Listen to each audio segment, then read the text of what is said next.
ጠጣው ከዛ በኋላ ብዙም የተፈጠረው ነገር አላውቅም አብረን አደርን ጣስነሳ አንድ ክፍል ቤት ውስጥ ነኝ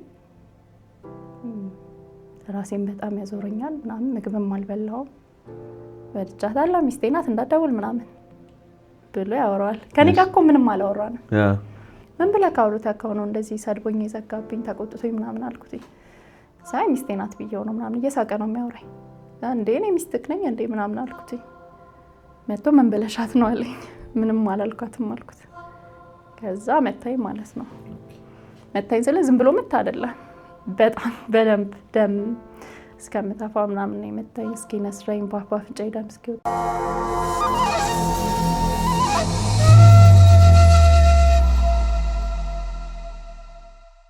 በ2 ሚሊዮን 700 ሺህ ብር ጠቅላላ ክፍያ በመገናኛ ጫካ ፕሮጀክት በዳያስፖራ መንደር አካባቢ የቤት ባለቤት የሚሆኑበትን አማራጭ አቅርበንልዎታል። ስቱዲዮ 2 ሚሊዮን 700 ሺህ፣ ባለ 1 መኝታ 4 ሚሊዮን 600 ሺህ፣ ባለ 2 መኝታ 7 ሚሊዮን፣ ባለ 3 መኝታ 8 ሚሊዮን 700 ሺህ ብር 40% ሲከፍሉ 10% ቅናሽ አድርገንልዎታል። ቀሪውን 60% ደግሞ ቤቶን ሲረከቡ የሚከፍሉበት አማራጭ ተመቻችቷል። እንዲሁም 100% ሲከፍሉ 35% ቅናሽ ይደረጋል። በተጨማሪም ንግድ ሱቆችን ከ20 ካሬ ጀምሮ ከ900 ሺህ ብር ቅድመ ክፍያ መነሻ አቅርበናል ይላል ቴምር።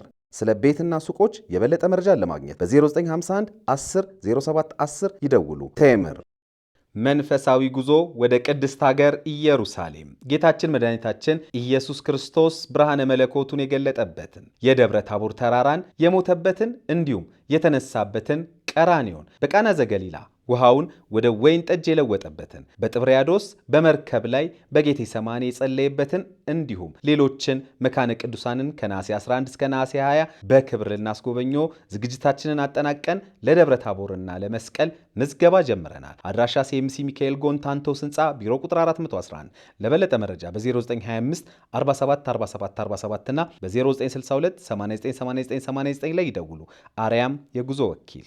ሰላም ጤና ይስጥልን የተከበራችሁ የዮሃ ሚዲያ ቤተሰቦች እንደምን ሰንብታችኋል? በዮሃ ሚዲያ የተለያዩ ቤተሰባዊ፣ ማህበራዊ ያልተነኩን ያልተዳሰሱ ታሪኮችን ወደ እናንተ ወደ ተከበራችሁ ተመልካቾች እያደረስን እነሆ 1 ሚሊዮን ተከታይ ልንደርስ በጣም ጥቂት ብቻ ቀርተውናል። የዚህ አካል ለመሆን ምን እያደረጉ ነው? አሁንኑ እዮሃ ሚዲያ የሚል የዩቲዩብ ቻናላችንን ሰብስክራይብ በማድረግ ወደ 1 ሚሊዮን እያደረግን ያለውን ጉዞ አካል መሆን ትችላላችሁ። እኛ ደግሞ ልክ እንደ ባለፉት ዓመታት ያልተነገሩ ያልተሰሙ እንደዚሁም ደግሞ ሊያስተምሩ የሚችሉና መፍትሄ ያዘል ፕሮግራሞችን ይዘን ወደ እናንተ መምጣታችንን እንቀጥላለን። ዛሬም ከአንድ እንግዳ ጋር ተገናኝተናል። የዛሬ እንግዳዬ ሰብለ ወንጌል ሞዴል የመሆን ህልም ነበራት። ዛሬ ግን ራሷን ባልጠበቀችው የህይወት መስመር ላይ አግኝተዋለች። ምን ላይ ያገኘችው? ምንድነው ያሳለፈችው የህይወት መስመር? ከራሷ አንደበት የምንሰማው ነው የሚሆነው። በዮሃ ሚዲያ የሚቀርብ ታሪክ ካላችሁ እኛን ማግኘት ከፈለጋችሁ ደውሉ። የመረጃ ክፍል ባለሙያዎች ሀሳባችሁን ተቀብለው ከኛ ጋር ያገናኛችኋል። እኔ አለምሰገድ ታደሰ ነኝ። አብራችሁን ቆዩ። ይህ ላንተ፣ ላንቺ ወይም ለርሶ የሚሆን ትክክለኛ መልእክት ነው። ምን አይነት የስሜት ለውጦችን እያስተናገዳችሁ ነው? የድብርት፣ የጭንቀት፣ ከሰው ጋር ያለ መግባባት ወይንስ ባለፈ ታሪኳችሁ ላይ ተከስቶ በነበረው ችግር ዛሬ እንደ አዲስ እያዘናችሁ ነው? ልብ በሉ፣ እያንዳንዱ የስሜት ለውጦች ይታከማሉ በስነ ልቦና ባለሙያዎች አማካኝነት። ስለዚህ የሚፈጠርባችሁን ማንኛውንም አይነት የስነ ልቦና ችግር ለባለሙያዎች በማማከር መፍትሄ ማግኘት ይችላሉ። በቅድመና ድህረ ጋብቻ፣ ከሱስ ከወሲብ ጋር በተያያዙ ችግሮች፣ በግል ጉዳይ፣ በድብርት በጭንቀት ውስጥ ካላችሁ፣ ሰዎች አይረዱኝም፣ እኔም ሰዎችን መረዳት አልችልም፣ ከሰዎች ጋር ዝም ላለ ጊዜ መቆየት አልችልም፣ ባለፈው ህይወቴ ላይ በተከሰተው ችግር ዛሬም እንደ አዲስ እያሰብኩት እየተጎዳው እየታመምኩ ነው፣ በትዳሬ በቤተሰብ ጉዳይም መግባባት አቅቶኛል፣ ከልጆቼ ጋር በተለይ ልግባባ አልቻልኩኝም፣ ለልጆቼ የባለሙያ እገዛ ያስፈልጋል የምትሉ ከሆነ በሀገር ውስጥም ከሀገር ውጭም ያላችሁ ኢትዮጵያውያን ልትደውሉልን ትችላላችሁ።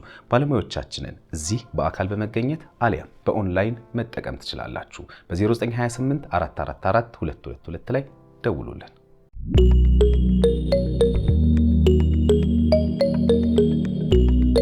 እንኳን ደህና መጣሽ። እንኳን ደህና ቆያችሁ። ሰላም ነው? እግዚአብሔር በቅድሚያ አመሰግናለሁ። በታሪክሽን ልትነግሪኝ የህይወት መንገድሽን ያሳለፍሽውን ልታካፊን ስለመጣሽ እኔ በተመልካቾች ስም አመሰግንሻለሁ። እኔም አመሰግናለሁ። በትውውቅ እንጀምር። ሰብለ ወንጌል እባላለሁ። ሰብለ የፍቅር እስከ መቃብሯና የራሴ እሺ ሰብለ ወንጌል እንግዲህ ልጅነት ልጀምር እኔ እንደዛ ነው ደስ የሚለኝና እስኪ ከትንሿ ሰብለ ወንጌል ጀምረሽ ንገሪኝ። የተወለድሽ የታደግሽ እንዴት ነበር ወጣትነት? የተወለድኩት ትግራይ ነው አላማጣ። በጣም ልጅ ሆኜ ነው ቤተሰቦቼ ወደ አዲስ አበባ የመጡት።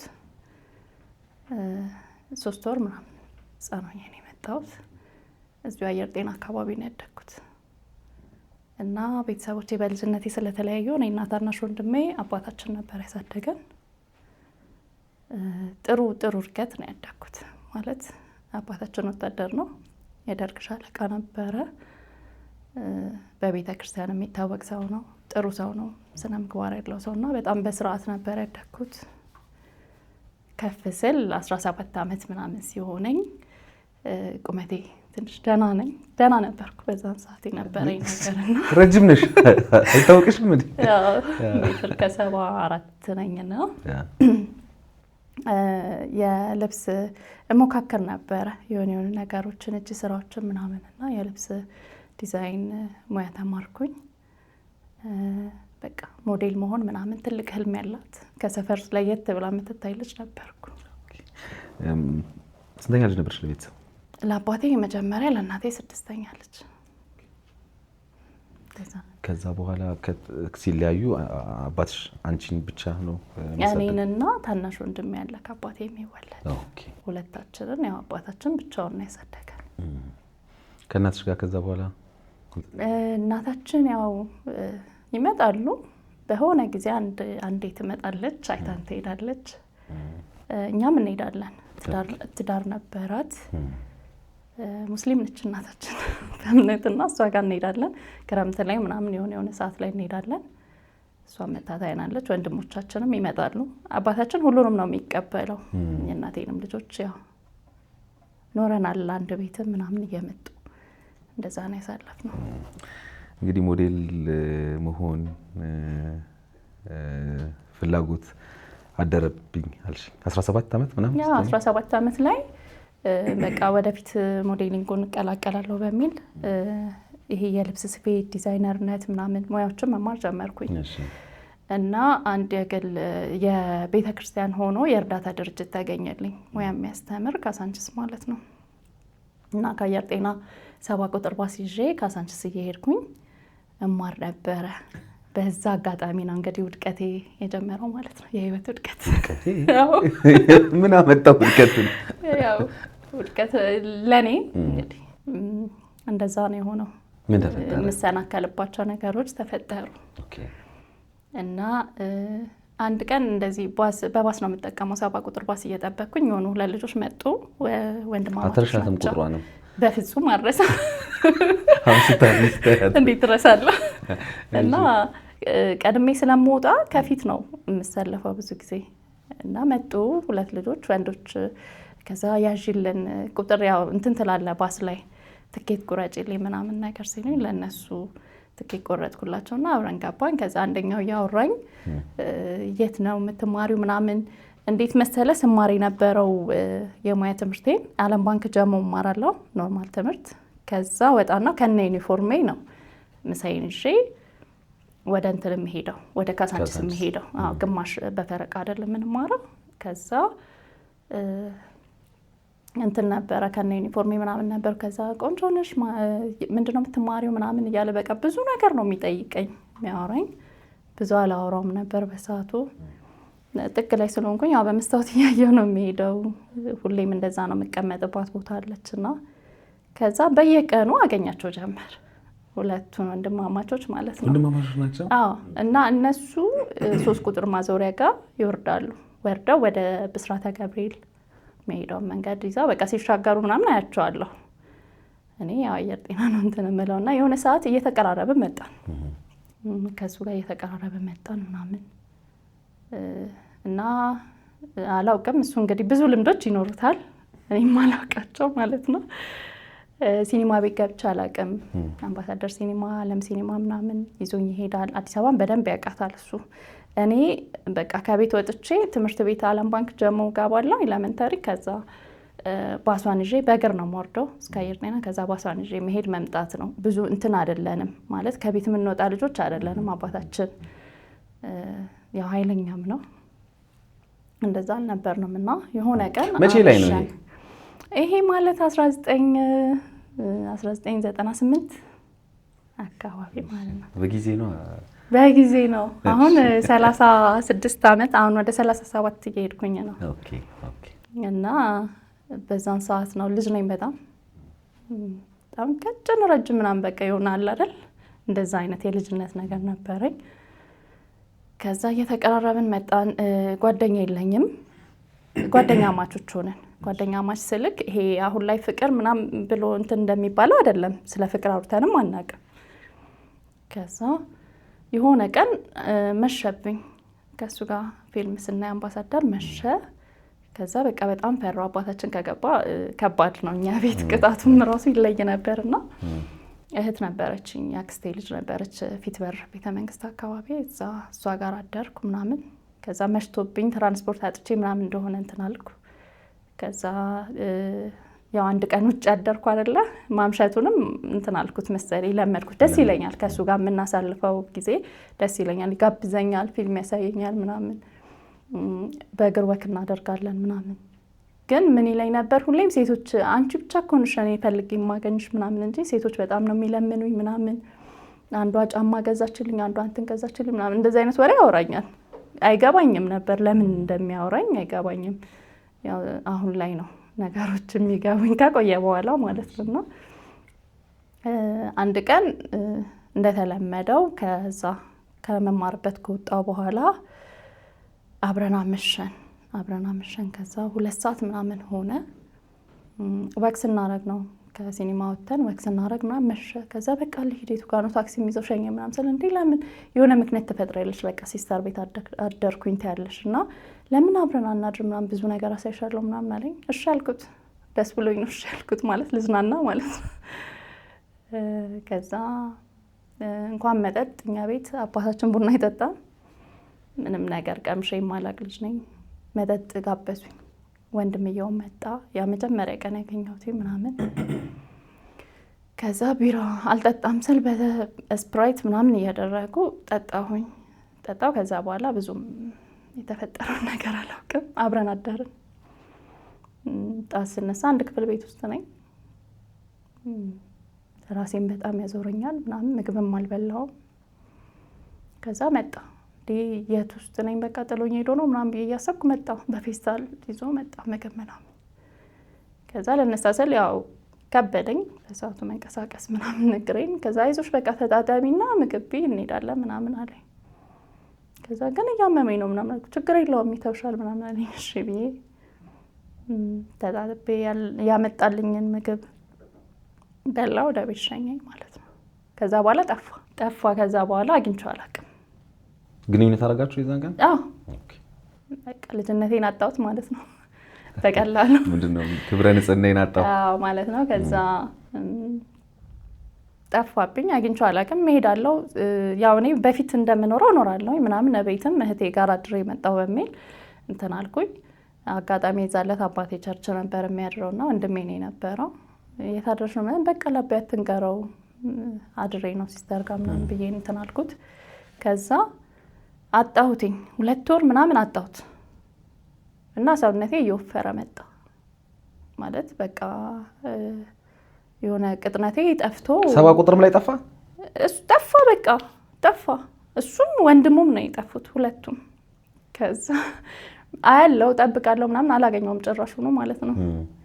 ከዛ በቃ ሳልኩት እኮ ማለት ልክ ምንም የማይመስልሽ የነበረን ነገር ከዛ በኋላ እነሱ የሚወርዱበት ቦታ ስትደርሽ የሚሰማሽ ነው። እሱም ብትነግሪኝ ደስ ይለኛል።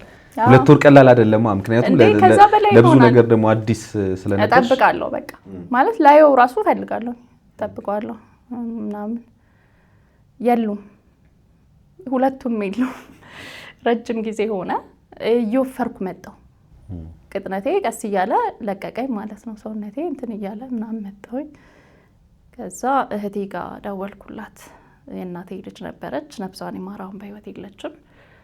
እሷ ጋር ደወልኩኝና እኔ የሆነ ነገር ሆኛለሁ መሰለኝ እና ፔሪድ ሲመጣ በፊት ለአባቴ ነግረው ነበር። አቤ ፔሪድ መጥቶብኛል ሞዴስ ግዛልኝ ምናምን እላለሁ። እንደዛ ነው ያሳደገኝ አባቴ። ሁሉንም ነገር ለሱ ነው የምነግረው።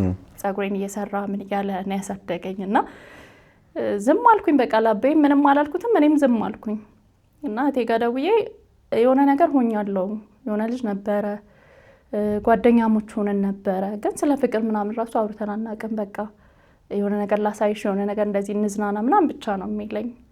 ከሱ ጋር ነበርና የሆነ ቀን እንዲህ ሆኗል፣ በቃ የሆነ ነገርማ ሆኛለሁ አልኳት። እስቲ ሂጂና ተመርመሪ አለችኝ። ማን ሄዶ ይመርመር ማለት ፈራሁኝ። እንትን ነው የሚመስለኝ በሰዓቱ፣ ማለት ነውር ነው። በግልጽ አናወራም ስለ ፍቅር ግንኙነት፣ ሴትና ወንድ አብሮ ስለመተኛት አናወራም። እድሜሽ ደርሶ ነበር? ገና 17 ዓመት ምናምን። ከዛ ሄጄ መመርመሩንም እንትን አላልኩም፣ አልተመረመርኩም እና ትንሽ የሆነ እንደ ቦርጭ ነገር እያወጣሁ መጣሁ። ከዛ በቃ ኤርሚያስን ማግኘት አለብኝ ብዬ እሱን ፍለጋ እሱን ለማግኘት እንትን አልኩኝ። የሚመጡበት አቅጣጫ አለ፣ ወደ ኡራኤል መስመር ነው እነሱ የሚመጡበት አቅጣጫ እና በቃ የሆነች ጉርድ ፎቶ ሰጥቶኛል። ስልክ የለኝም። ያው የእሱን ጉርድ ፎቶውን እያሳየኝ ምናምንና ይታወቃል። እስቲ በዚህ ጋር ወረድ በይና ጠይቄ እስቲ ምናምን ይሉኛል። ከዛ የሆነ ልጅ አገኘሁኝና ያውቀዋል በደንብ ሰፈር ላይ። ከዛ እንዴት ነው የተገናኛችሁት ምናምን አለኝ። አይ እንዲህ ነው ምናምን፣ ከሆነ ቀን በኋላ ጠፋብኝ ምናምን አልኩትኝ። ከዛ በጣም ይገርማል፣ በቃ እሱ ልጅ ሁሌ እንደዚህ ምናምን ብሎ የሆነ በደንብ አውቆት መበሳጨት ጀመረ ልጁ ማለት ነው። ምንድን ነው በቃ ያለውን ነገር ምናምን ንገረኝ አልኩትኝ። ምን ሆኖ ነው ምናምን፣ እኔ እሱ የሆነ ነገር የሆነ ነኝ መሰለኝ ንገረኝ ስለው አይ በቃ ታዩ ታውቂዋለሽ፣ ስደርሽበት ታይዋለሽ ምናምን ነገር፣ በቃ የማይረባ ልጅ ነው ምናምን እያለ ለማንኛውም ኡራኤል እንግባ አለኝ። ቤተክርስቲያን ያ ፕሮቴስታንት ነኝ እኔ። እሺ ብለን ገባን። ከዛ ጸሎት እኔም በምችለው ያው እሱም ጸሎት ነበረበት ጨረሰና በቃ አሁን አለኝ ወደ አትላስ በሚወስደው በዚህ ጋር ሂጂና ጠይቂ፣ ማንም ያውቃቸዋል ምናምን አለኝ። ሄድኩኝ ቤታቸው። ሲሄድ ያ ወንድሙን አገኘሁት። እሱ በር ከፈተልኝ። የቀበሌ ቤት ነው ምናምን። ከዛ እንዴ ወፈርሽ ምናምን ተቀየርሽ ምናምን አለኝ። ከዛ እኔም አላውቅም። ምን ያህል ጊዜ ነው ያልተገናኛችሁት? ረጅም ጊዜ፣ 2 ወር ራሱ አልፎታል እኮ። ረጅም ጊዜ ማለት ወዴ እንትን ማለት ጀምሯል፣ መክፋት ጀምሯል። ከዛ ወንድምክ ነው እንደዚህ ያደረገኝና እሱን ማግኘት እፈልጋለሁ ምናምን አልኩት። ከዛ ደወለለት። ሲደውልለት ነይ በቃ ኡራኤል ጫፍ ነው ያለኝ፣ እናወራለን አለኝ። እናታቸው ታማ ነበረ በዛን ሰዓት። ከዛ እናታችሁን ፈልጋታለሁ አልኩት። ማለት እኔ መሸሻ እየፈለግኩ ነው በዛን ሰዓት። ከዛ ታማ ተኝታለች አለኝ። አልጋ ላይ ምናምን ተኝተዋል ስለ ተኝታለች አለኝ። እሺ አልኩኝ። ወደ ኡራኤል ሄድኩኝ። ከዛ ሲሄድ እንትን ጋር ነኝ እላይ ውጪ ካሳንቺስ ውጪ አለኝ። እሺ ብዬ ቶታል ጋር የሆነ ካፌ ውስጥ ቁጭ ብሏል። ሄድኩ፣ አገኘሁት። ከዛ ለምን ጠፋክ፣ ለምን ተደበክ ምናምን አልኩት። ከዛ ደህና ነሽ ገና ምናምን ሲለኝ ያው ደህና ነኝ፣ ግን ሰውነቴ ጨምሯል፣ ሆዴ እንደዚህ ነው ምናምን አልኩት ማለት ነው። ከዛ በቃ ምንም አትሆኝም አይዞሽ ምናምን አለኝ። ከዛ አይዞሽ ብቻ ሳይሆን እኔ እኮ አሁን ለአባቴ የምነግረው ነገር የለኝም። እናታችን ያው የለችም ከኛ ጋርም ስለማትኖር ምንድነው ማደርገው? ቢያንስ አግዘኝ ያለውን ነገር ምንድነው ማድረግ ያለብኝ አልኩት። ከዛ ሕክምና ሄደሽ ነበር ምናምን አልሄድኩም አልኩት። አልተመረመርሽም? አልተመረመርኩም። እሱ ልምድ አለው፣ ትዳር ነበረው በዛን ሰዓት።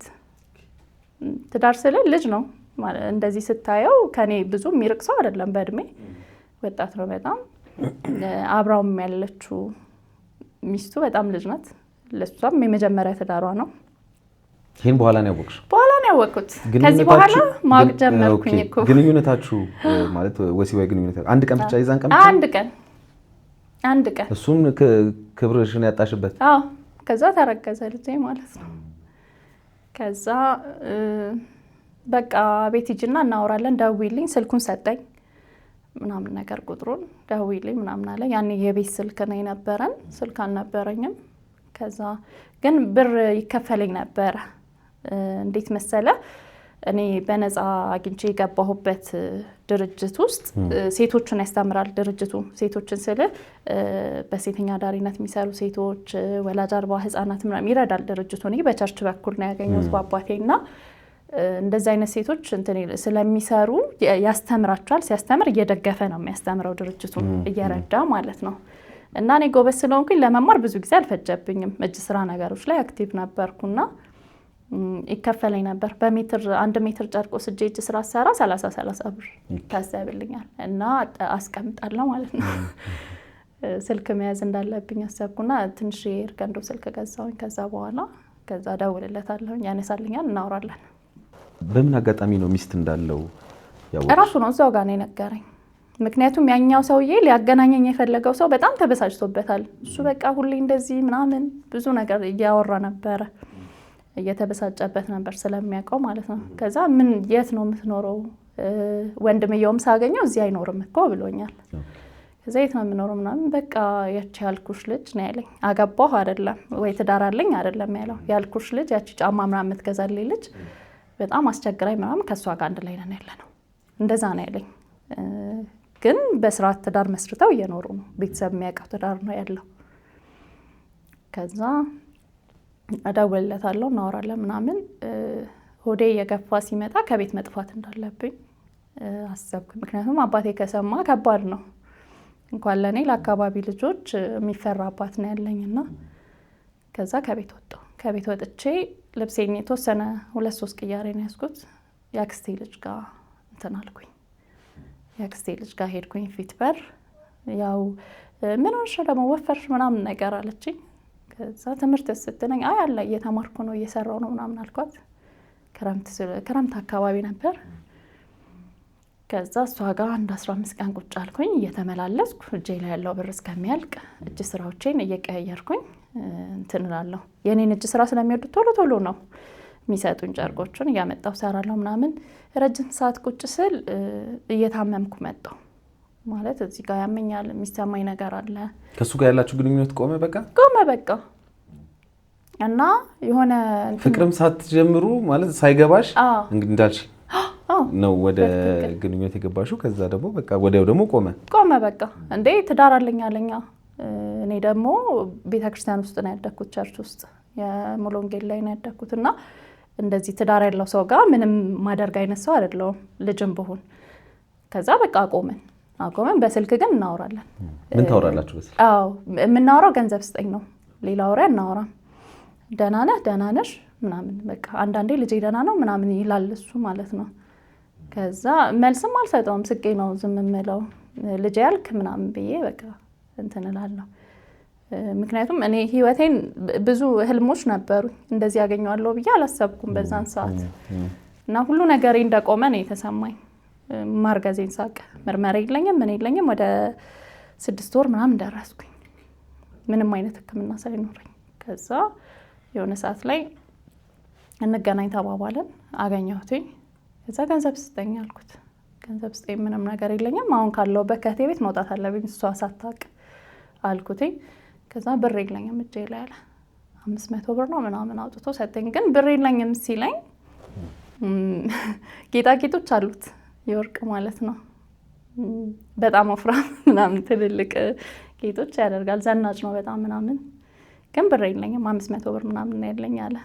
እና እኔ አንገቴ ላይ ትንሽ የወርቅ መስቀል ነበረች፣ እሷን አውልቄ ሰጠሁትና የሚሸጥበትን ስለማላቅ ሸጠ ብር ስጠኝ እና ቤት እከራያለሁ እወጣለሁኝ ከእህቴ ቤት ምናምን አልኩትኝ። ከዛ ወሰዳት ያቺን የኔን ትንሽዬ 1 ግራም ተኩል 2 ግራም ብትሆን ነው እንግዲህ ያቺን ወርቅ ይዛት ሄደና በቃ ሸጬ እደውልልሻለሁ አለኝ። እሺ አልኩት። ያኔ ከቤት ወጥተሻል?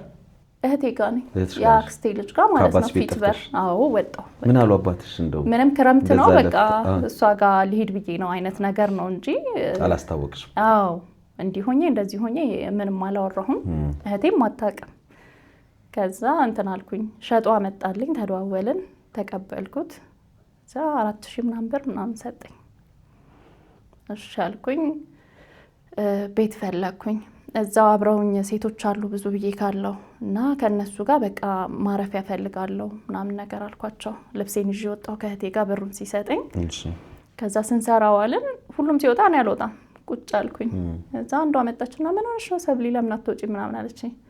አይ ቤት መከራየት እፈልጋለሁ፣ ዛሬ ማድርበትም የለኝም እና ብር ይዣለሁ፣ የት እንደማድርም አላውቅም ምናምን አልኳት። እና እኔ ጋር ብላ እንትን ወሰደችኝ፣ አራራት ሆቴል ጀርባ ላምበረት።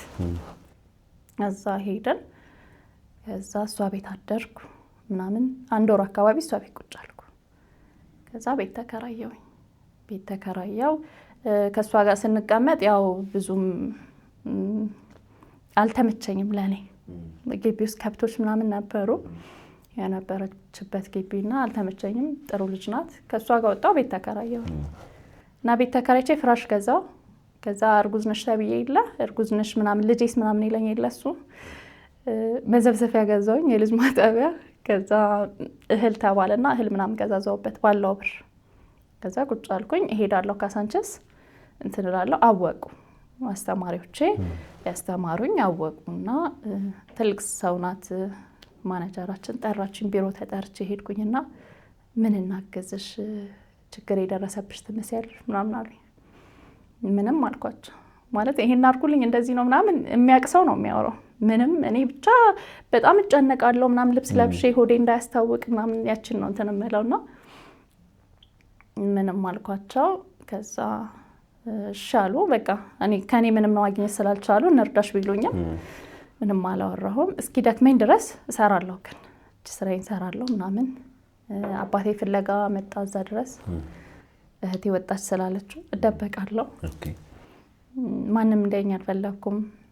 አባይም ስሙ እንዲነሳ ምናምን ስላልፈለኩ በቃ እየሸሸው 8 ወር ምናምን ላይ እናቴ እንትን ነበረች ነገሌ ቦረና ከባለቤቷ ጋር ልጆች አሏት ምናምን።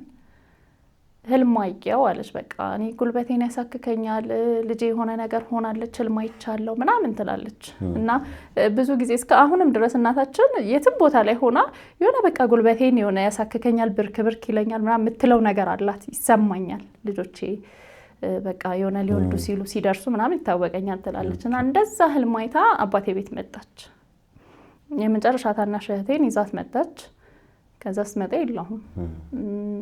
የአክስቴ ልጅ ጋር በእሷ በእናቴ በኩል ነው፣ የእህቴ ልጅ ናት፣ የእናቴ የእህት ልጅ ናት የአክስቴ ልጅ። እሷ ጋርም ሄደች፣ መታ ነበረ ተቀምጣ ሄደች ተባለች። ከዛ አፈላልጋ አገኘችው፣ መማርበትን አገኘችው። ከዛ ተደወለልኝ፣ እዚህ ቦታ ነው አልኳትኝ። ከዛ እናትና እህቴን አገኘኋቸው ማለት ነው። ከዛ ተላቀስን ምናምን። መታ ስታየኝ አንድ ክፍል ቤት ነው፣ ፍራሽ አለ፣ ከዛ አንድ ድስት ቡታጋዝ ምናምን አለ እና የልጅ ማጠቢያ የልጅ ልብስ ምናምን የገዛዛሁት ማለት ነው። አልወለድሽም? በዛ አልወለድኩም። ሆድሽ ግን ያስታውቃል? ሆዴ ያው ያስታውቃል። ሰውነቴም ትንሽ ወፋፍሬ ያለሁኝ። ከዛ በቃ አለቀሰች እናቴ ስታየኝ። በዛን ሰዓት እንትን ብላለች። እኔም አለቀስኩ፣ ከፍቶኛል ምናምን። ሶሪ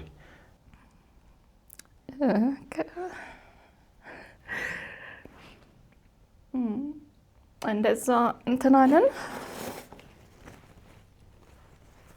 ከዛ እናቴ ምንም አላረገችም። እህቴን ጥላት ሄደች። እኔ ጋር ጥላት ማለት ነው። ማለት ጨንቋታል መሰለኝ ስታየኝ ምናምን። ትንሿን እኔ ጋር ጥላት ሄደች። 1 ሳምንት ጠፋች። እናታችን ደግሞ ሄዳ አልደወለችልኝም። ከዛ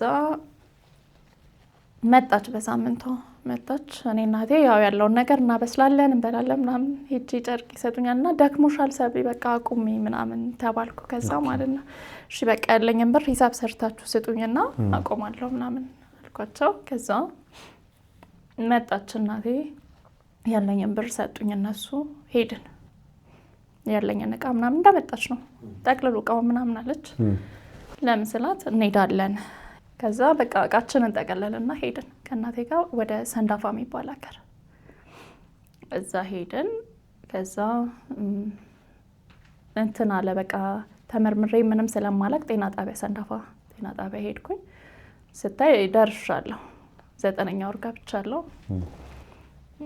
9 ወር ሙሉ ግን ልጅ አይንቀሳቀስም። የሚገርምክ ምንም አሁን ያው ደጋግሜ ስለወለድኩ አውቀዋለሁ የእርግዝና ስሜቱን እና ልጅ አይንቀሳቀስም። ምግብ ትንሽ ጠግቤ ከበላው ቁጭ ብዬ ነው ማለቅሰው፣ መነሳት ይከብደኛል ወሬ በደረሰ ሰዓት ማለት ነው። እና አይንቀሳቀስም ምንም እንትን የለም እና ጽንሱ ትንሽ አቀማመጡ ልክ አይደለም ምናምን ነገር ተባለ ማለት ነው። ልትወልጂ ስትይ ነው? አዎ ማለት እየታመምኩኝ ነው። 9 ወሬ ገብቷል ምናምን። ክትትል አታደርጊም?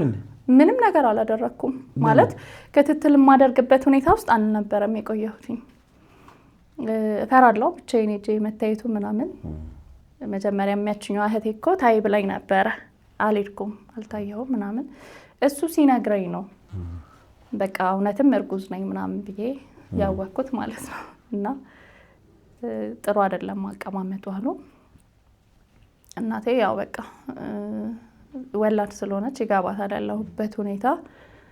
እኔ ምግብ በልቼ ስጠገብ ብዙ የመንቀሳቀስ ነገር ስለሌለው ጭንቀት አለብኝ፣ ይጨንቀኛል፣ ቁጭ ብዬ መነሳት ያቅተኛል ምናምን። ከዛ 9 ወር ከ15 ቀን ሆነና ምጤ መጣ። ሌሊት ላይ ነው ምጤ የመጣው። ታላቅ ወንድም ያለ እናቴ 3 ቀን ምጤ 6 ቀን ነው የቆየው። የሚገርምክ 6 ቀን ሙሉ ምግብ አልበላም ነበር። ለብ ያለ ውሃ በጨው ነበር የምጠጣው። እንደዛ ነው የሚያሰኘኝ እንጂ ምግብ ሲሰጡኝ ሊያስመልሰኝ ስለሚታገለኝ አልበላም ነበር። ከዛ እሄዳለሁ ጤና ጣቢያ፣ ገና ማህፀኗ አልከፈተም ይባላል። ወደ ቤት እመለሳለሁ፣ እሄዳለሁ፣ እመለሳለሁ። ያኔ ሰርጀሪ ዝም ብሎ የሚደረግ ነገር አይደለም። ጤና ጣቢያ ነው ክትትል የነበረው። ከዛ በ6ኛው ቀን ልክ 5 ቀን ሲሞላኝ እናቴ ወደ አዲስ አበባ መጣች። መሄድ ነበረባትና እሷ ወደ አዲስ አበባ መጣ። 6ኛው ቀን ላይ በቃ ቤት ውስጥ ሆኜ ሽርጧ ምናምን የሚባለው ነገር ፈሰሰ ማለት ነው። የመጨረሻ እንትን ላይ ሆንኩኝ። ከዛ ወንድሜ ደግሞ ከእናቴ ቤት አባቱ ቤት ነበር የነበረው። የአባትየው ቤት ሌላ ነው፣ ታላቄ ነው። እና እሱ ጋር ተደወለለት፣ መጣ፣ ይዞኝ ሄደ። እንዲህ በቃ አፋፍሰው ወጡኝ፣ ይዘውኝ ሄዱ። ልጄ ሲመጣ በእግሩ ነው የመጣው እና በእግር የሚወለዱ ልጆች ከባድ ነው። ከኔ በፊት በእግሩ ነው የመጣው ልጄ። በእግሩ ነው የመጣው ማለት ምንድን ነው? በእግር ማለት ልጆች ሲወለዱ በጭንቅላታቸው አይደለ? የኔ ልጅ በእግሩ ነው የመጣው። አንድ እግሩ ታጥፏል፣ አንድ እግሩ ነው የመጣው። እና ማዋለድ ነው የመጣው። እስቲ ከወለድሽ በኋላ ሳታዩ አድጎ በእግሩ ነው አይደለም። እና ከባድ ነበር እንትኑ። በእግር የሚመጡ ልጆች ወይ ሰርጀሪ ነው መደረግ ያለበት እንጂ ከባድ ነው። ሪፈር ተብሎ ጽፈውልኝ ወደ አዲስ አበባ ከነርስ ጋር ልላክ፣ ከሰንዳፋ ጤና ጣቢያ ልላክ ስል እግሩ ወጣ። ልጁ ቀድሞ አንድ እግሩ ነው የወጣው። ስለዚህ በቃ እሷን ለማትረፍ እንሞክራለን ልጁ ካረፈም ተባለና 7 ሆነው በጣም ተረባረቡብኝ። እና አንዷ ነርስ በጣም እኔ ፑሽ ማድረግ ሲያቅተኝ እዚህ ጋር ደረቴ ላይ እንደዚህ በጉልበቷ እንደዚህ በእግሯ ተንበርክካብኝ በቃ ጊፊ ምናምን ትለኝ ነበረ። ከዛ ተወለደ። እስቲሻራ አረጋሁኝ ምናምን በብዙ ትግል ተወለደ። ብቻ ተወልዶ ልጅ ነኝ። ደም በጣም ብዙ ደም ነው የፈሰሰኝ። ወልጄ ለ2 ሰዓት ያክል ደም ያልቆመም ነበር። መርፌ ቢሰጡኝ ምን ቢሉኝና እሰማለሁ እስከዛ ሰዓት ድረስ። የሆነ ሰዓት ላይ በቃ ደም እየቀያየሩ ነበረ ደሜ ሲፈስ እንትን የሚሉኝና በቃ ልጅቷ እንዳትሞት ምናምን። ልጁ ግን ምንም አልሆነም። ሲወጣ አላለቀሰም። በቃ አይኑ ትልልቅ ነው፣ በደንብ ይታያል ልጁ። እጁ እንደዚህ እንዳለ ነው፣ ሆድ ውስጥ ነው እንደሚቀመጡት አይነት አቀማመጥ ነው። እጁን አልፈታም ምናምን። እንዲህ ዘግዝቀው እንትን ሲሉት አላለቀሰም፣ ምንም ድምጽ የለም። ከዛ በቃ ልብስም አልያዝኩም እኔ ለልጅ ከቤት መጥቶ ነው የእናቴ ነጠላ ምናምን በዛ ጠቅልለው እንትን አሉት። ከዛ እግርሽ እንዳይነካሽ ምናምን አለቻት ለአንደኛዋ ነርስ፣ አንዷ ያዋለደችኝ። እዛ እንዲህ ዞሬ ሳየው ደሜ ነው። ከዛ ራሴን ሳትኩኝ። ከዛ ጉልኮስ ምናምን አድርገውልኝ እዛው አሳድረውኝ አቆይተውኝ ውዬ ሚያዝያ 21 የማርያም ቀን ነው ገባው ወደ ቤት ማለት ነው። ቅዳሜ ዕለት ነበረ እለቱ። ገባን ወደ ቤት። ከዛ በቃ ማርያም ከጉዳ ወጣቻት ተባለ ምናምን፣ መቤቴ ትወድሻለች ምናምን እያሉኝ እንትን አልኩኝ። ከዛ ራስ ቤት ሆኜ የ15 ቀን ምናምን አራስ ሆኜ እናቴ መታ ምናምን ልጄ ጡት ስላልነበረው ወተት አልነበረውም ጡቴና የላም ወተት 1 ሲኒ 2 ሲኒ ውሃ ምናምን እየተደረገ እሱን በጡጦ እየጠባ ወደ ጡጦ አደላ እና ጡቴ ከፈነዳም በኋላ አልጠባም አለ ልጄ ማለት ነው።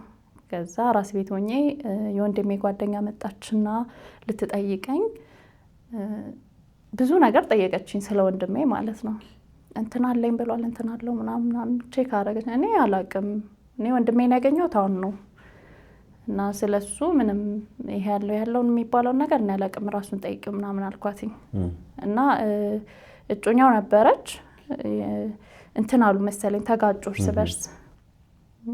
ከዛ መጣ ወንድሜ መጥቶ ምን ብለሻት ነው አለኝ። ምንም አላልኳትም አልኩት።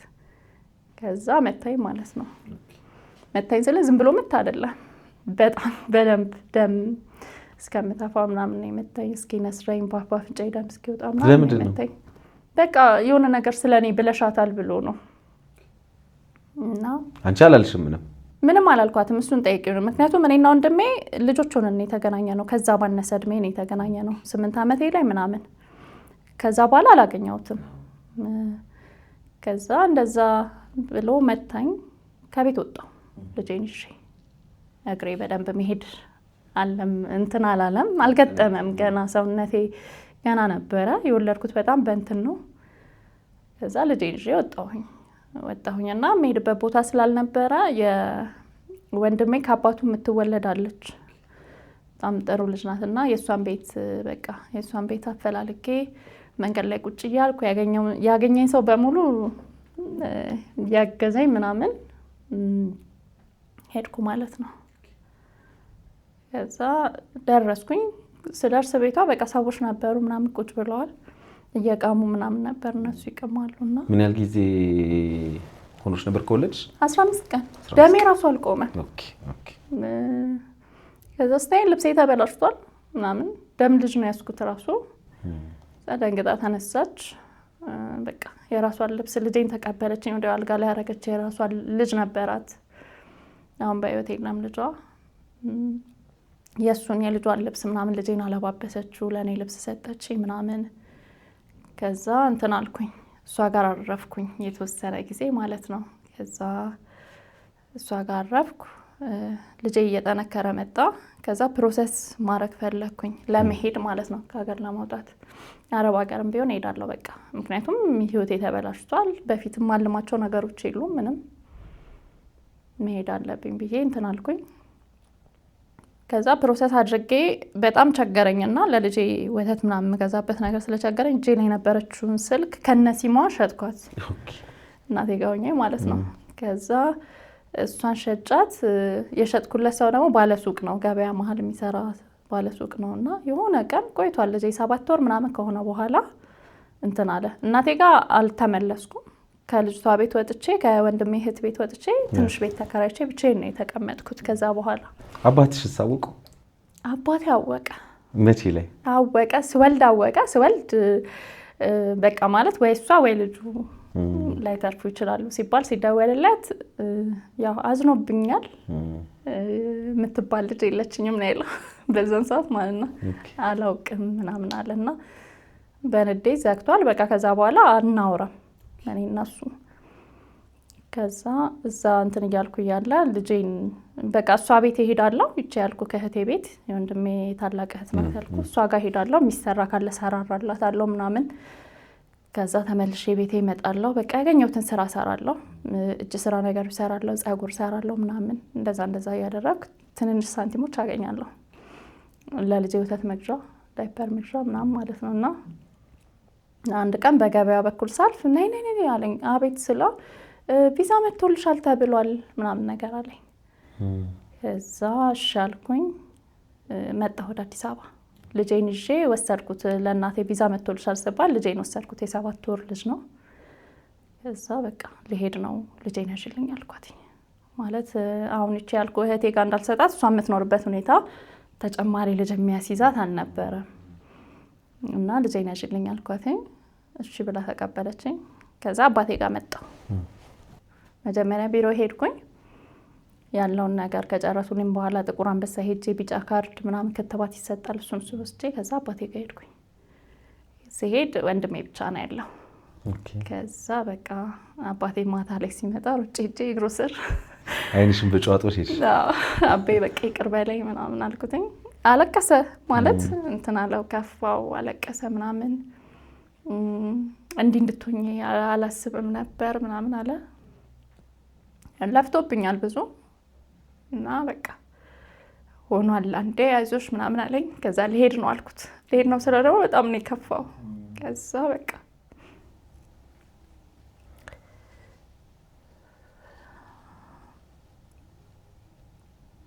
እንትን አለን እንትን አልኩ አደርኩ ቤት አድሬ ምናምን ወጣሁ። ወንድሜና አባቴ እንትን ብያቸው ወጣሁ። ከዛ ሐሙስ ዕለት ነበር ዕለቱና ኤርፖርት ሲሸኙኝ እኔ በቃ ዝም ብዬ ነው የማለቅሰው። ማለት እንትን አላቆምኩም። በቃ አባቴ ያጽናናኛል፣ አይዞሽ ነው ያለው ምናምን ይለኛል። ወንድሜም እኛ አለን ምናምን ይለኛል። ያው ቢሉኝም አንደኛ ልጄ በጣም እንትን ይለኛል። የሚያምር ልጅ ነው በጣም ለማንም ሰው የሚያሳሳ ልጅ ነው። ጥዬ የመጣሁት የልጅነት ልጄ ነው። ምንም ሳላቅ ነው የወለድኩት ምናምን። የዛ በቃ እኔ ያለው ምናምን አለኝ አባቴ። ሄጄ በቃ በጣም ብዙ መጥፎ ነገሮች ገጠሙኝ። እዛ ደግሞ ማይሆን ቤት ነው የገባሁት ምናምን። የት ሄድሽ ቀጥታ? ቤይሩት ሄድኩኝ። የማይሆን ቤት ገባሁ። ብዙ ነገሮች ዘጠናዎቹ ማለት ነው? ዘጠናዎቹ 1999 ቤይሩት ላይ ነበርኩ ወልጄ። በቃ ቤይሩት ነበርኩኝ። ከዛ እኔም 19 ዓመት ራሱ የሆነኝ እዛ ነው። አዎ ቅድም እንዳልሽ እኮ 17 ዓመትሽ ላይ ነገር የተፈጠረ ቤይሩት ላይ ነው። ከዛ ብዙ በቃ ከባባድ ነገሮችን አሳለፍኩኝ። አልሆነም፣ ተመልሼ መጣሁ። ምን ያህል ጊዜ ቆየሽ? አመት ከምናምን ቆየሁ። እንዴት ነበረ?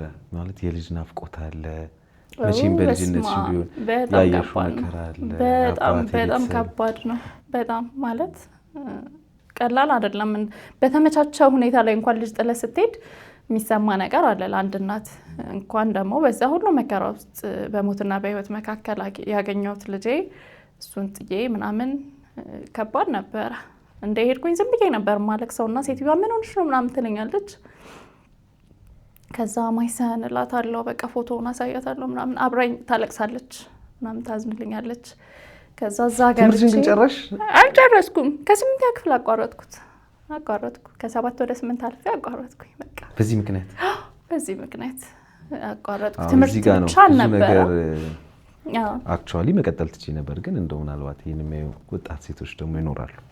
ምናልባት ያንቺን ህይወት እየደገሙ ያሉ ምን ያህል ነገሮችን ካለ ፕሮግራም ስናደርግ ሳንዘጋጅ ስናደርግ ከብዙ ነገር እንደሚያስቀር በተለይ ደግሞ ተገቢነት የሌለው ጥንቃቄ የጎደለው ግንኙነት አስቢ ከምን ያህል ህልምሽ እንዳጨናገፈሽ አይደል?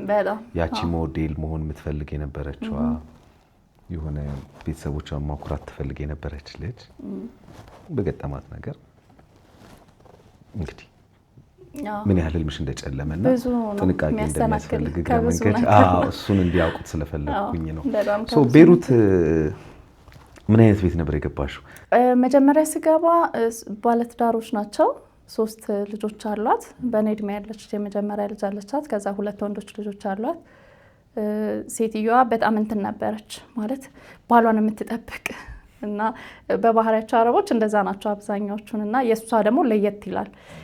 ግን ልጁ ሲያወራኝ 3ኛ ልጇ በደንብ ይቀርበኛል እና እሱ ሲያወራኝ ከኔ በፊት ፊሊፒን ነበረች እና ያቺ ፊሊፒኗን ከባለቤቷ ጋር ስላየቻት ነው እንደዚህ ሆነችው ምናምን ይለኛል። እና እኔም በየ15 ቀኑ ትመዝነኝ ነበር። ባይገርምክ ማለት እዛ ከሄድኩ በኋላ እዚህ አልታረስኩ ምናምን ተጎድቻ ነበረ። እዛም ሄጄ ግን ደሜ አልቆመም ነበር። ይሄ ወርስኮር ደም የሚፈሰኝ ነገር ነበረ የዚህኛው ጉዳት ማለት ነው። እና ሰውነቴ ግን ጨመረ በጣም 94 ኪሎ ምናምን ገባሁኝ። በጣም ወፈርኩ ምናምንና ሚዛን ታመጣና ትመዝነኛለች። ለምን እና ወፈርሽ እና እንዲህ የያዘችኝ ሰውነቴ ሁሉ ኮሌስትሮል እኔ ቤት መተሽ በልተሽ ነው ምናምን ማለት ጀመረች። 3 ወር ከተቀመጥኩ በኋላ ማለት ነው።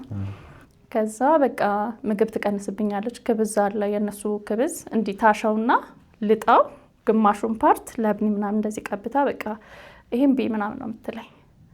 ከዛ በላለው ይርበኛል። 24 ክፍል ነው ቤታቸው። 24 ክፍል ቤት እኔ ብቻ ነኝ ሰራተኛ። ልብስ ማጥበው እኔ ነኝ፣ ምግብም እኔ ነኝ፣ ጽዳትም እኔ ነኝ፣ ሁሉንም እኔ ነኝ። እና እንትን ከማለቷ የተነሳ ሴትዮዋ ልጆች ትምህርት ቤት ሲወጡ የሷ ልጆች ዩኒቨርሲቲ ነው የሚማሩት እንግዲህ ለነሱ የሊፍቱን በር ሄጄ ቀድሜ ሄጄ አስቁሜ ጠብቄ ነው የሚገቡት ማለት ነው። እንደዛ ሆኜ ስልክ አትደውልልኝም፣ ብር አትልክልኝም። በሁለት ወር ምናምን አንዴ ነው የምታስደውልኝ። እሱንም በቃ ምናምን ብላ ትዘጋለች፣ አትፈልግም እንዳወራ። አንድ ጊዜ ነው ብር የላከችልኝ ለእናቴ። ከዛ በኋላ ብር ማትልክም ምናምን በቃ ልጄ ምናፈቀኝ መደወልም የለም። እና ጋርቤጅ ድፊ ምናምን ስትለኝ ቆሻሻ ይዝና ህዝብ አለጋ ከመጣሌ በፊት አሉ እንደዚህ ሱቅ ያላቸው አበሾች ምናምን አሉ። እነሱ ጋር በእናታችሁ ደውሉልኝ ቢሮ ላይ ምናምን እላቸዋለሁ። ኢትዮጵያ ያለ ሰው ወይ ለአባቴ ተነግሮት እዚህ ኤጀንቲው ጋር ሄደው እንዲያወሩልኝ ማለት ነው። ከዛ እኔ 5ኛ ፎቅ ነኝ፣ 6ኛ ፎቅ ነኝ። 5ኛ ፎቅ የምትኖር ሴት ነበረች አበሻና ሊፍት ውስጥ ምግብ ታቀብለኛለች። ሳንድዊች እየሰራች ታቀብለኛለች። እንቅልፍ አልተኛም። ማታ እስከ 8 ሰዓት ታሰራኛለች። ንጹህ የሆነ ቤት እጠቢ ትለኛለች።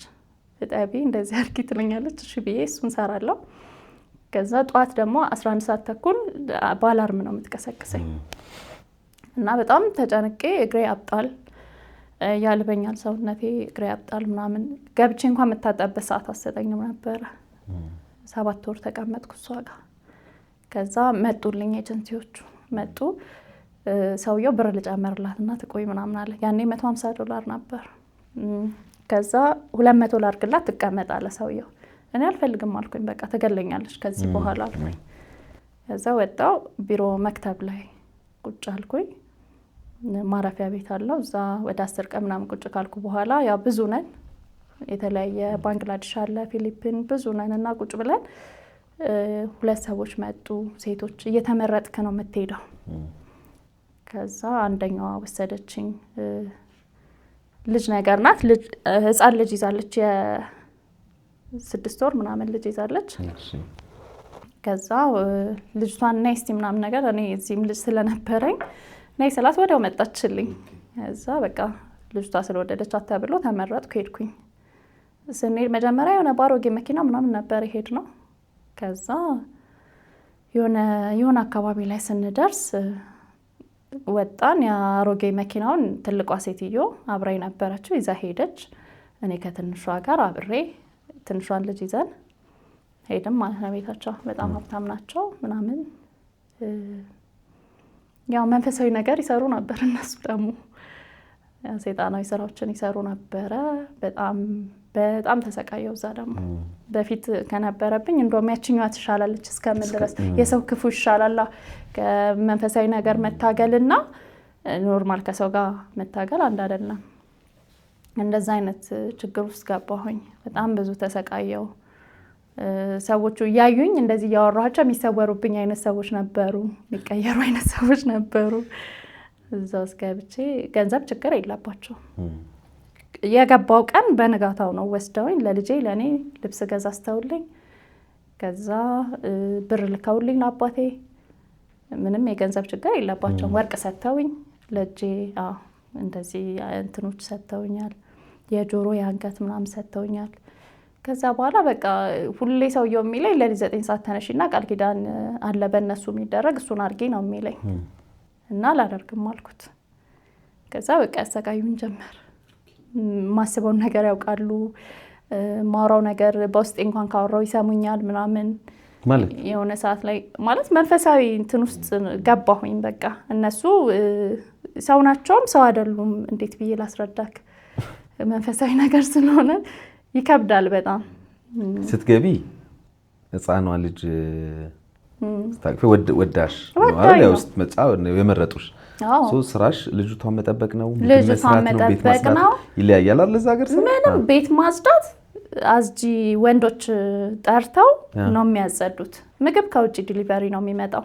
ምንም ስራ የለብኝም። ሰውየው 3 ሚስቶች ናቸው ያሉት እና ይችኛዋ ልጅ ናት። 21 ዓመቷ ነበረ አሰሬ ማለት ነው። ልጅቷ የ6 ወር ህፃን ናት። በቃ ከውጭ ነው። በጣም የሆነ ህይወት ነው እዛ ጋር ያለው ማለት ሌክቸር የቅንጦት በጣም የቅንጦት በቃ ምን ልበል።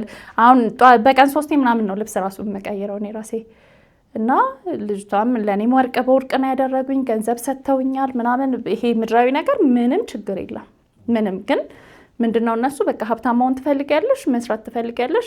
አዎ አልኳቸው። ከዛ ለሊት 9 ሰዓት ተነሺ ነው። ከዛ በቃ አልነሳም። ከዛ በኋላ ያሰቃዩኝ ጀመር። ብዙ አይነት ስቃዮች ብነግርክ እንደውም ማትረዳቸው አይነት ስቃዮች መሰቃየት ጀመርኩኝ። ከዛ የሆነ ሰዓት ላይ ማውራት አቃተኝ። ዲዳ እንደሆነ አደረገኝ። ሰውየው እዚህ ጋር እጁን ጫነብኝ። ከዛ የሆነ የተወጋሁ ያክል ነው የተሰማኝ። ወደኩ ምናምን። በወደኩበት ቦታው እያደርኩ ምናምን። ከዛ በኋላ እነሱ በአማርኛ ሆነ የሚያወሩኝ ማለት ነው ወድቄ ከተነሳው በኋላ። ከዛ እኔ ማውራት አቃተኝ፣ ዲዳ ሆንኩኝ። ግን የማስበውን ነገር እነሱ ይነግሩኛል። እኔ ጽፌ ነው እንደ አትጻፊ ችግር የለውም ይሉኛል። ሳልጽፍም ያው የማስበውን ሁሉ ይነግሩኛል። ከዛ እንደዚህ ነው የምታስቢው እንደዚህ ነው ምናምን በቃ በደንብ በአማርኛ ሁላ መግባባት ጀመርን ማለት ነው። እኔ አስባለሁ እነሱ እያወሩኝ ማለት ነው። ከዛ እዛ ቤት ማውራት አቅቶኝ ዲዳ አድርገውኝ ወደ 2 ወር ቁጭ አልኩኝ፣ ሳያወጡኝ ከቤት ማለት ነው። እዛ ከቤት ሳልወጣ ታወሪ ማለት ነው። ማውራት አልችልም፣ ዲዳ ሆንኩኝ። ከዛ ለምን አልወጣሽም? ማለት ማውራት ብቻ ነው ማትሽው? ወዴት ይወጣል ማለት አሁን ሙሉ ያኛው ቤት መጀመሪያ የነበርኩበት ቤት ቢልዲንጉ ላይ ብዙ ሰው ነው ያለው፣ በፍሎር በፍሎር። ይሄ ሙሉ ቢልዲንግ የራሱ ነው ሰውየው፣ በካሜራ እንትን ያለ ነው። 7 ሹፌሮች አሉት። በጣም እንትን ነው እኮ ብዬ ካለው የምድራዊ ህይወታቸው ሌክቸሪ በቃ በእኔ አቅም በፍጹም። በዛ ላይ ሰዎች ይመጣሉ፣ የሆነ በቃ አስማታዊ ነገሮችን በጣም ታያለክ የሚደረጉ ነገሮች። እና የትም አንድ እርምጃ ብራመድ ሊያጠፉኝ፣ እኔ ምንም ነኝ አቅምም የለኝም። በእግዚአብሔር ኃይል ብቻ ዲዳ ሆኜ 2 ወር ቆየው። ከዛ ቢሮ ላይ ወስደው ጣሉኝ። አልገደሉኝም፣ ግን ወርቁን ጌጣጌጡን በሙሉ የእነሱ የሆነውን ነገር የገዙልኝንም ልብስ ምናምን ወሰዱት። የዛለት ስገባ የለበስኩት ቱታ ከቢሮ ስትወስደኝ እሱን ቱታ አምጥታ ሰጠችኝ። ከዛ እሱን ለብሼ ወጣሁ። አትክልት ምናምን ግዢ ነው ያለችኝ። ከዛ እንዴት አትክልት አልኩኝ። በቃ እሷ የምትለኝን እሺ ብዬ ወጣሁኝ። ሲሄድ ከሹፌሩ ጋር የምንሄድበት አቅጣጫ ወደ እንትኑ ነው ማቃው ነው። ወደ ቢሮ ሄድኩኝ። ከዛ በኋላ ቢሮ ስንደርስ በቃ ጥሎኝ ሄደ። እኔ ያው ዲዳነቴን አምኜዋለሁ። የሚሰማኝ አልመሰለኝም። ቢሮ ላይ ያለው ሰው ሳወራው እሱ እየሰማኝ ነው፣ ማውራት ችያለሁኝ። ከዛ ቀስ ብለሽ አውሪ ምናምን አለኝ። ከዛ እችላለሁ፣ ድምጼ ይሰማሃል፣ እያወራሁህ ነው ምናምን ስለው አዎ አለኝ። ምን ሆነሽ ነበር? እንዲህ ምናምን አልኩት። ከዛ ዝም በይ አለኝ፣ አታውሪ አለኝ። እሺ አልኩኝ። ከዛ ቢሮ ላይ ቁጭ ስል ለምን አንጠፋም ተባባልን፣ ከልጆች ጋር አብረውኝ ካሉ ልጆች ጋር እንጥፋ ተባባልንና አንድ ልጅ ነበረች። እሷ ገና ከኤርፖርት ሴትዮዋ እንደተቀበለቻት የራሷን ፓስፖርት ምናምን ኢቃማውን አሰርታላት ልጅቷ በቃ የዞርሽ ስሪ ብላ ፈቃድ ሰጥታት አሰሪዋ። አሰሪዎቿ ሲወጡ በሯን ዘግታ ትወጣና ልክ እንደ ሀገራችን እንደ ቤቷ ስራ ሰርታ ምናምን ነው የምትገባው ልጅቷ። ከዛ እሷን ልጅ አገኘናት፣ ምግብ ታመጣልን ነበር እዛ። ከዛ እንዲህ ነው መሄድ እፈልጋለሁ ምናምን ስላት የሆነች ኢትዮጵያዊት አለች፣ በቃ እሷ ትቀበልሻለች ምናምን ብላ አድሬስ ሰጠችኝ። ከዛ ሻልኩኝ ወደዛ ጠፋው። ከዛ ጠፍቼ ደግሞ ወደ ሌላ ሀገር ወደ ግሪክ ይኬዳል ሲባል ሰማሁኝ። ከዛ የሆነ አረብ ወደዛ የሚልከው አረብ አይቶኝ ወደደኝ። እሱ ደግሞ በቃ ሚስቴ ትሆናለች ምናምን ጥሩ ልጅ ናት ምናምን እያለ እንትን አለ። ከዛ አልቆየሁም ተያዝኩኝ ማለት ነው። ከሱ ጋር ይሄ ከወደደሽ ጋር ፍቅር ግንኙነት ጀመራችሁ? በፍጹም ምንም በቃ። እና ልጅቷ ግን ምን አለች? ልጅ እንዳለሽ እንዳትነግሪው፣ ልጅ አለኝ ምናምን አትበይው አለች። ሳያገቡ መውለድ ነውር ነው፣ ያው እኛም ሀገር ነውር ነው በርግጥ። ከዛ በቃ እሱን ሳልነግረው ምሳልለው የተወሰነ ተጉዤ ተያዝኩ። ወደ ግሪክ መንገድ ጀምረሽ? አዎ ሶሪያ ገብቻለሁኝ። ከሶሪያ ቱርክ ነበረ ተያዝኩኝ። ለካ የሚካሄደው እንደዚህ አይነት መንገድ ስትሄድ ከወንዶች ጋር ሴቶች መመቻቸት መቻል አለባቸው። እኔ ጋር ደግሞ የለም ያ እንትኑ ማለት ነው። ሰላምም አልላቸውም ነበር። እሱ ከንቀት ታየብኝና እንዲያዝ አደረጉኝ። ተመልሼ መጣሁ ማለት ነው። ተመልሼ ስመጣ $20 ነው ኪሴ ውስጥ ነበር። አጠቃላይ ምን ያህል ጊዜ ቆየሽ? 1 ዓመት ከ4 ወር ምናምን። እሺ ከስደት እንመለስ ደግሞ ወደ ሀገርሽ መጣሽ ልጅሽን አገኘሽ አዎ አባቴ ተቀበለኝ ኤርፖርት ከዛ አባቴ ሲቀበለኝ በቃ እንትን አላልኩም ወደ አባቴ ቤት አልሄድኩም ልጄ ጋር ሰንዳፋ ተሳፍረን ሄድን ከመገናኛ ከዛ ሲሄድ ልጄ አድርጓል ድክድክ እያለ ነው በጣም ጠቁሯል የሚገርም አበሻ አይመስልም ልጄ ጥቁር ብሏል ከስቷል ምናምን በቃ ጥሩ ላይ አልነበረም ሳይው እዛ በቃ ልጄን አገኘው አለቀስኩ ምናምን እዛ እናቴ ተቆጣች ለምንድን ነው የምታለቅሹ ምን ሆነ ምናምን እንደማንኛውም ኢትዮጵያዊ ልጅ ኖርማል ነው እየኖረ ያለው ምናምን አለች እዛ ከእናቴ ጋር አልተግባባንም ምክንያቱም አባቴ በጣም ያግዛት ነበረ እኔ እዛ ሆኜ በየሳምንቱ ይሄድ ነበር ልጄን ለማየት የሚያስፈልገውን ወተትና ዳይፐር ምናምን የሚበላውን ነገር ሁሉ እያያዘ ነበር አባቴ የሚመጣ ዋጋ ከፍሏል እሱ እኔም እዛው ሆኜ ዋጋ ከፍያለሁ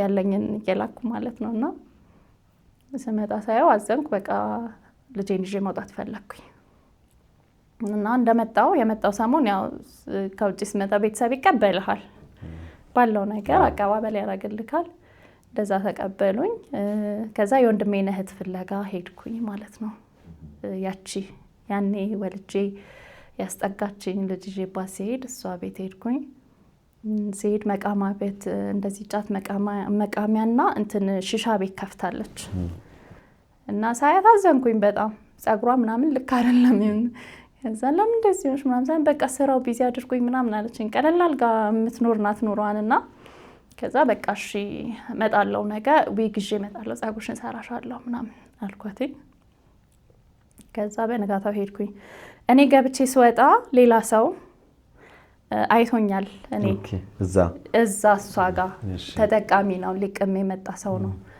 እና አይቶኛል እንደወጣሁኝ በቃ ምን ሻት ምናምን ሁሉም ሲጠይቋት ያው እህቴ ነች ምናምን ነገር እዛ በቃ ልጅ አላት እኮ ምናምን ብላ እሷ ደግሞ ያለውን ነገር አረቻ ደርሳ መጣ ነው ምናምን ነገር አለቻቸው እና ልጁ እሷን ማግኘት አለብኝ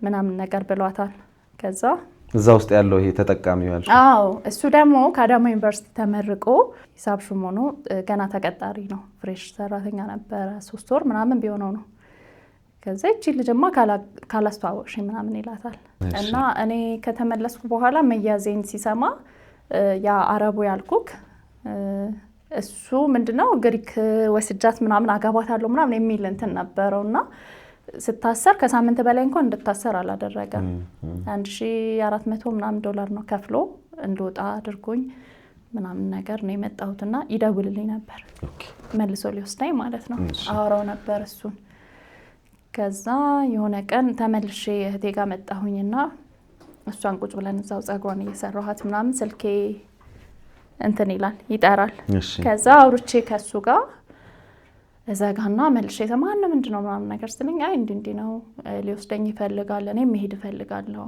በቃ ልጄም ጥሩ ላይ አይደለም የተሻለ መኖር አለበት በቃ ምን ለወጥ ነው የሚመስለን እኮ ከሀገር ስንወጣ ግን እንዳሰብነው አይሆንም ብዙ ጊዜ ከዛ እንትን አለን እሷን እየሰራው ስልኬ ድጋሚ ሲጠራ ለካ በእንትኗ ሸፍኗለች አውቃ ይመስለኛል ከዛ ይዞት ይወጣል ልጁ ያ እሷ ጋር ከስተመር ነው ያልኩ ከኔን ወድጃታለሁ የሚለው ይዞት ይወጣል ስልኩን እና ሲያወራው መልሶ ደውሎ ነው ከዛ ከልብናን ማለት ነው ከዛ ያወራዋል ወድጃታለሁ ሚስቴ ናት እንዳትደውል ምናምን ብሎ ያወራዋል ከኔ ጋር እኮ ምንም አላወራንም ከዛ እሱ እንደዛ ብሎ አውርቶ በሌላኛው ቀን እኔ እሷን ጸጉሯን ሰርቻት ምናምን በሌላኛው ቀን እንትን ስል ደወለልኝ ይሄኛው ማለት ነው ከዛ ደወለልኝ ስልኬ ማን ሰጠ ምናምን ነገር አረ በቃ ከእህትሽ ተቀበልኩ ምናምን አለኝ ከዛ ካሊድ ጋር ማውራቱን አላወቅኩም ነበር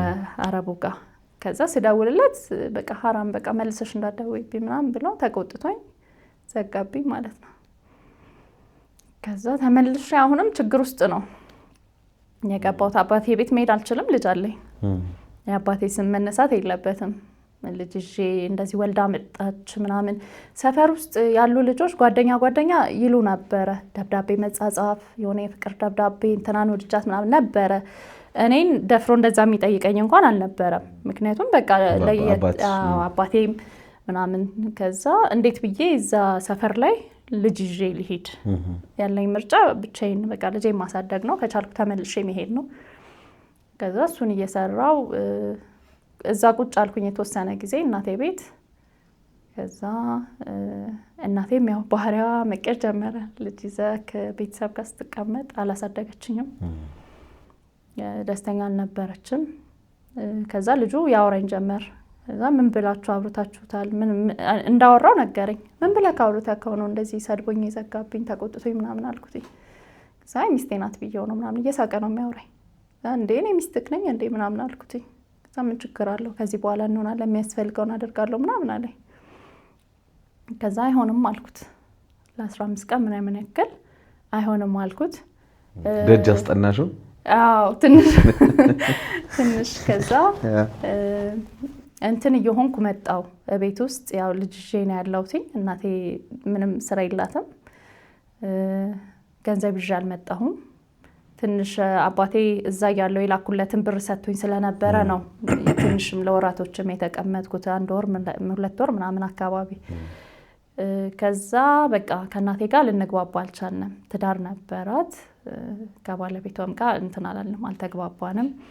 ወንድም ያለ እሱ ደብዳቢ ነው ማለት እናታችን የሆነ ነገር በተቆጣች ቁጥር ብድግ ብሎ የሚማታን አይነት ባህሪ ያለው ልጅ ነውና አልተግባባንም። ከዛ ይሄኛው ደግሞ ከነ ልጅሽ ለምን እኔ በስነ ስርዓት ሰርጉንም ምንንም አድርጌ ይዤሽ አልወጣም ያለኝ ነውና በቃ እስቲ ላግባ፣ አግብቼ ልጄን ላሳድግ ብዬ ተጋባን ማለት ነው። ሽማግሌ ላከ አባቴ ጋር። አባቴ ትዳር ይዞ ነበር፣ ሌላ ትዳር። እኛ ከወጣን እኔ ከዛ ከመጣው በኋላ ነው አባቴ ትዳር ያዘው። የሚገርምክ ምክንያቱም ድሮ አግባ ሲባል ልጆቼ በእንጀራ እናት ምናምን እያለ ነው። እኔን ሁኔታዬን ሲያይ ልክ አይደለሁም፣ የሄድኩበት ያለው መስመር። ታናሽ ወንድሜ ውትድርና ሄደ፣ ቤት ባዶ ሆነ ማለት ነው። ብቻውን ሲሆን ያው ግድ ሰውን ፑሽ ያደርገዋል። ትዳር መሰረተ። ከዛ እንትን አልኩኝ፣ ቃሉን ጠበቀ። ምክንያቱም ለዛ ለውጭ ሀገር ላለው ግሪክ ሊወስድሽ ለነበረው ሰውዬ ሚስቴ ናት አለ እና እንዳይደውልሽ አቆራረጠሽ። አቆራረጠኝ። ያንቺንም የስደት ሀሳብ አስቀረ። ከዛ ሽማግሌ ላከ። አዎ ሽማግሌ ላከ።